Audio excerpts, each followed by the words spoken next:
ஆனால் ஒரு விஷயத்த நீங்கள் எல்லாருமே ஒத்துக்கிட்டு தாங்க ஆகணும். நிஜமாவே இந்த மனுஷன் ஒரு ஹீரோ தாங்க. ஏன் சொல்லட்டுமா? அவர் கடைசி படம் வரைக்கும் எதிரியை கதற விட்டுட்டே இருக்கார். நிஜமாவே சொல்கிறேன், இவருக்கு டஃப் கொடுக்க இவரால் மட்டும்தான் முடியும்.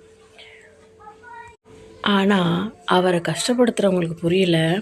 நீங்கள் படத்தை லேட்டாக்க தேர்தலை ஒட்டி கொண்டு போக உங்களோட ஓட்டு எண்ணிக்கை இன்னமும் குறைஞ்சிக்கிட்டே இருக்கும் அப்படின்னு.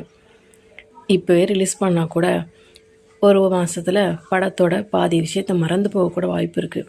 ஆனால் படத்தை எலெக்ஷனை ஒட்டி ரிலீஸ் பண்ணிங்கன்னா நிஜமாகவே உங்களுக்கு பேராபத்துங்கிற விஷயத்த தயவு செஞ்சு ஞாபகத்தில் வச்சுக்கோங்க. இது எப்படி அவங்களுக்கு புரிய வைக்கிறதுன்னு கூட தெரில. அவங்க ஒரு விதத்தில் அண்ணனுக்கு உதவி தான் பண்ணுறாங்க. இப்படி பண்ணுறதுனால அவர் ஜெயிக்கிறது இன்னும் மேலும் மேலும் கன்ஃபார்ம் ஆகிட்டே இருக்குது.